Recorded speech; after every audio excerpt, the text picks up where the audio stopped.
Please be seated.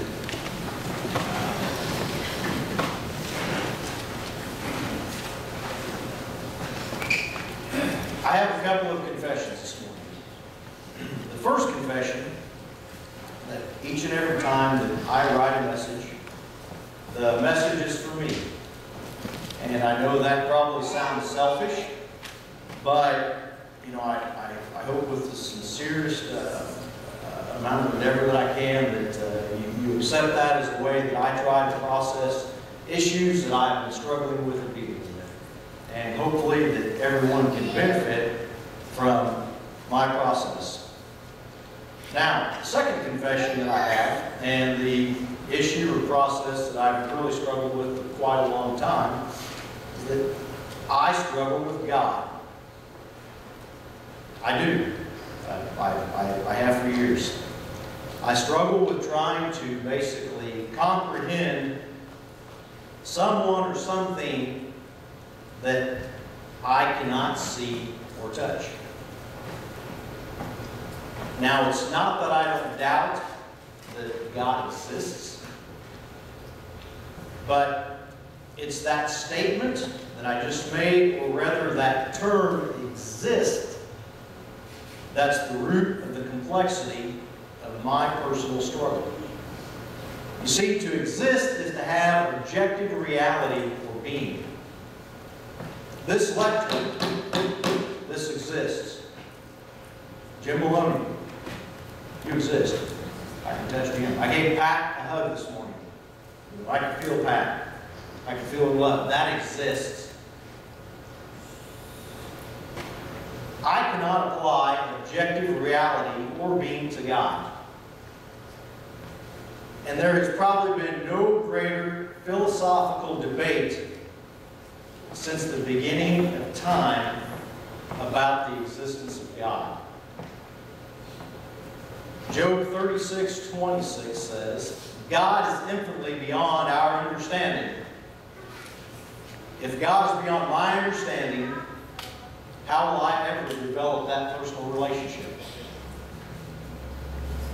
Now, to further validate my struggle, I found an anonymous author on Christianity website that stated, a human being trying to understand God is like a gnat trying to understand an archangel.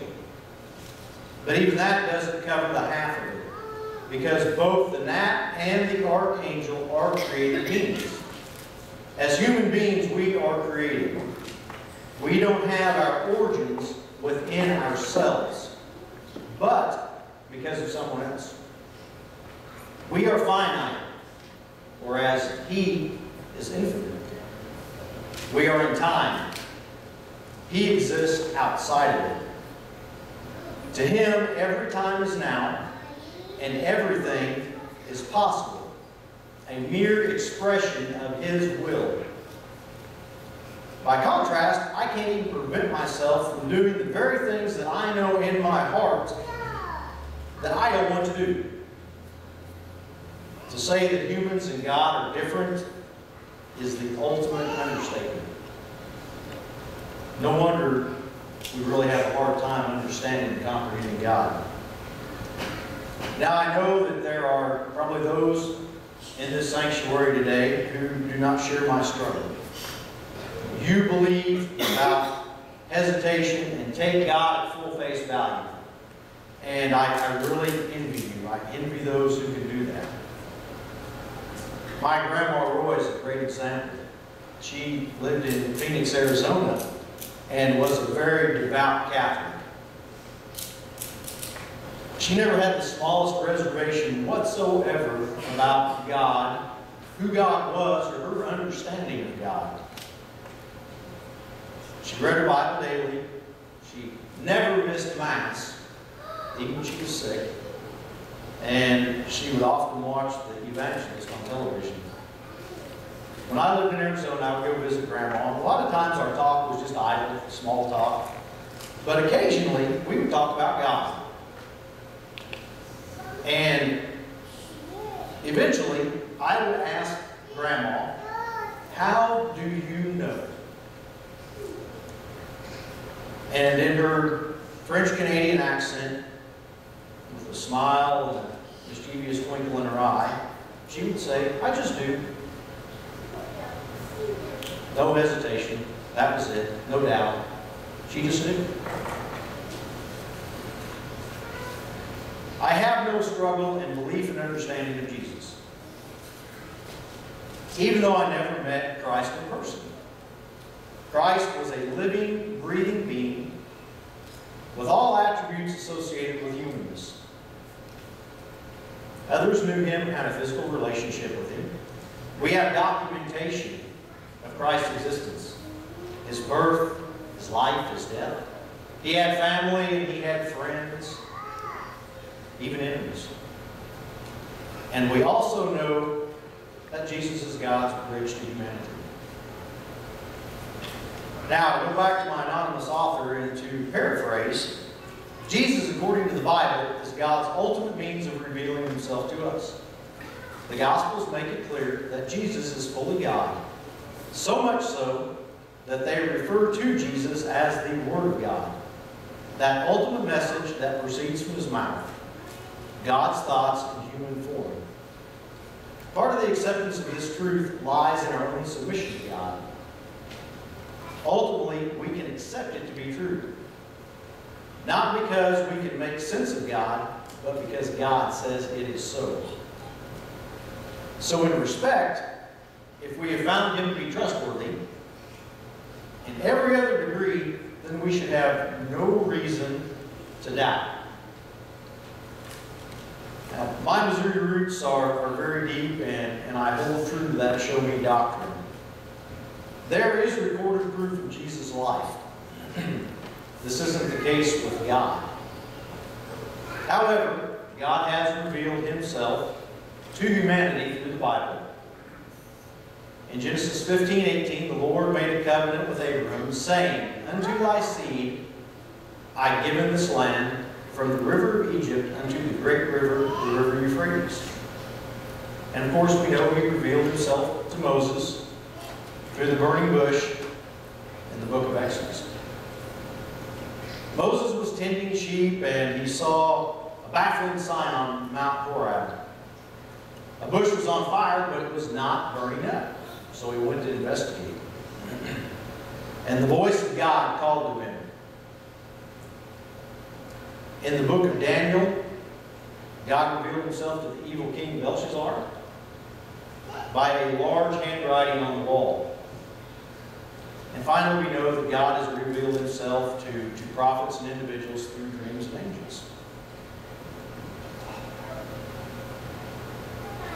Now, think about a few of the words in each of those passages I read.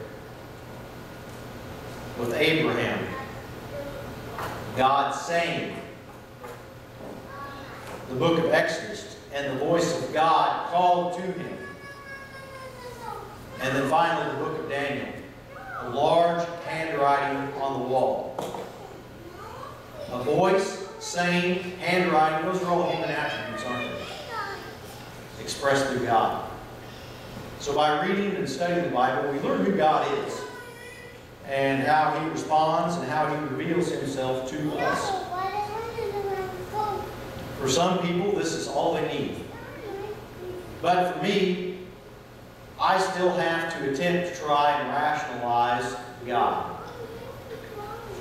Because I've never had God speak to me or even come to me in a dream. Now, part of the problem is that I think that my biological intellect feeds my feeble brain's attempt to try and rationalize God and who God is. You see, biological principles I can understand. I've always had that gift. The natural world makes sense to me. I understand ecological principles and how organisms interact within their environments. I understand the evolutionary process and how organisms adapt to their ever-changing surroundings in order to survive. Sometimes spanning geologic time, which is something that I cannot witness. So this is one way that I try to relate to God through our natural world because it's something I get, it's something I understand, it's something I can pull from. In Psalms 89:11, it says, "The heavens are yours, and yours is also the earth. You have founded the world and all that is in it." See, for as long as I can remember, being outdoors and interacting with nature is the key to my understanding and acceptance of God.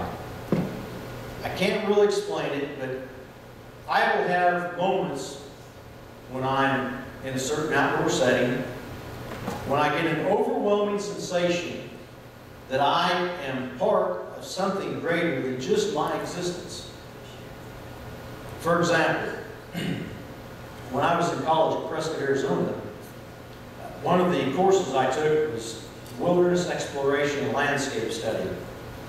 Now, this was an intensive 3-month-long course that took place in the field. And the curricula consisted of 3 different phases. The first was mountaineering in the San Juan Range in the Rockies in Colorado. The next was canyoneering in northern Baja California. And the final was self-guided expedition in Death Valley, California. Now, during these adventure-based learning trips, we would study about the ecology and the biology of the different regions that we were in.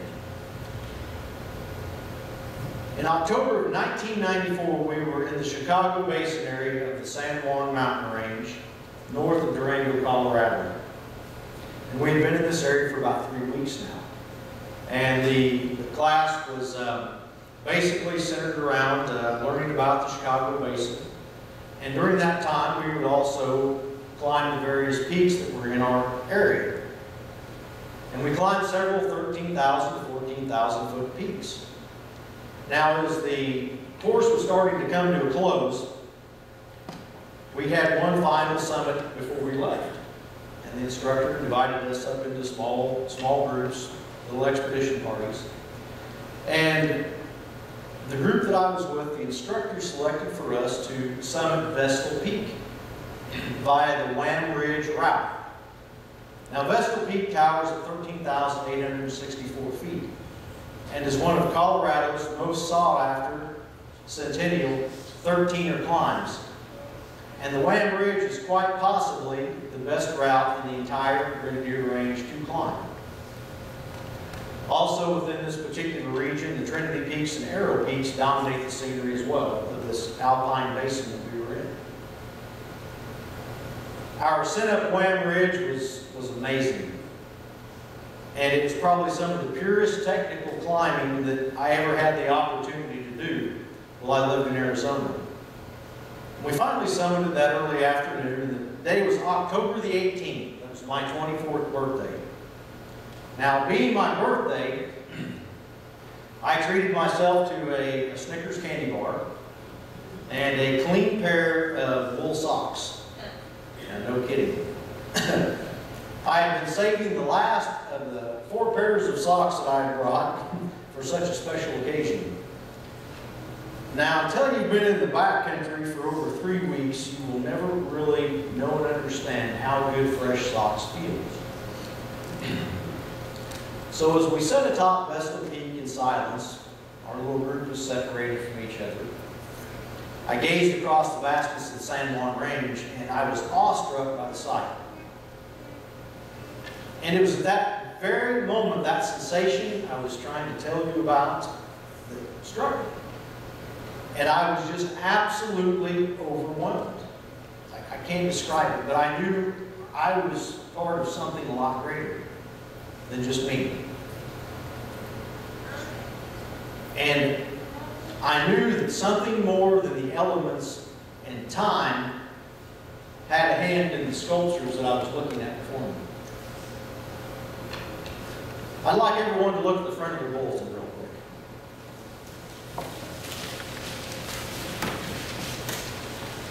Briley, what is on the front of the bulletin? A double helix, which is DNA. Yes, it's a strand of DNA, absolutely. A strand of DNA on the front of our bulletin. DNA is the instructional code that's found in the cells of all living organisms. DNA is made up of 4 chemicals that scientists have abbreviated as A, T, G, and C. Now these are arranged in a pattern that might go something like this.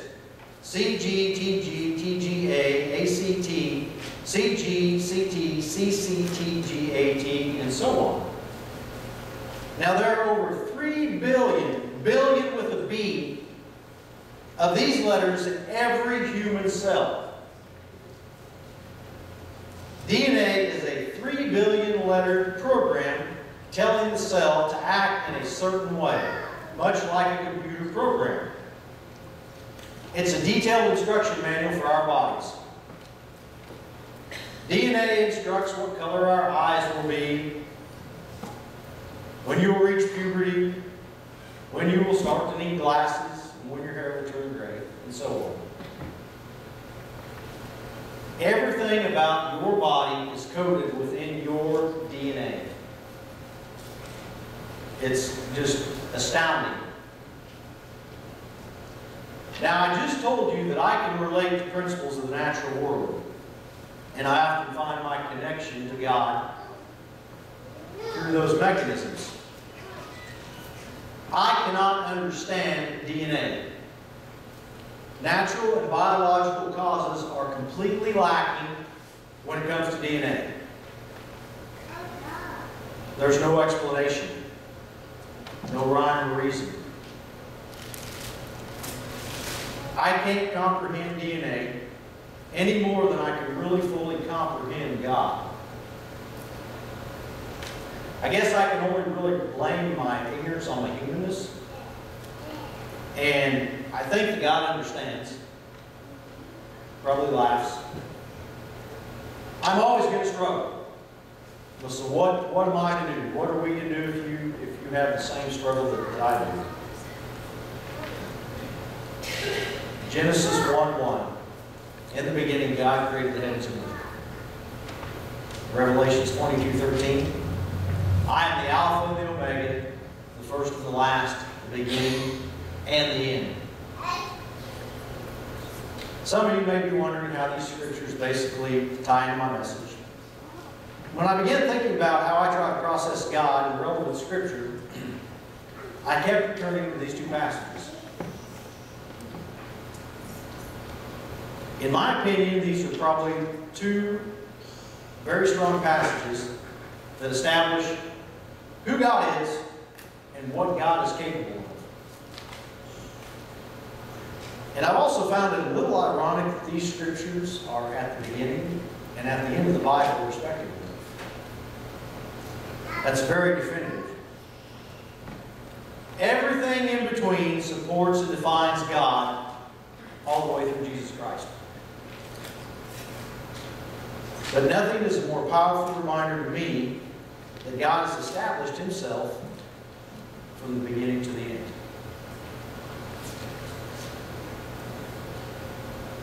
I think the bottom line today that it's imperative that you find a way, your own way, to understand and relate to God. What helps me may not fit you, and vice versa.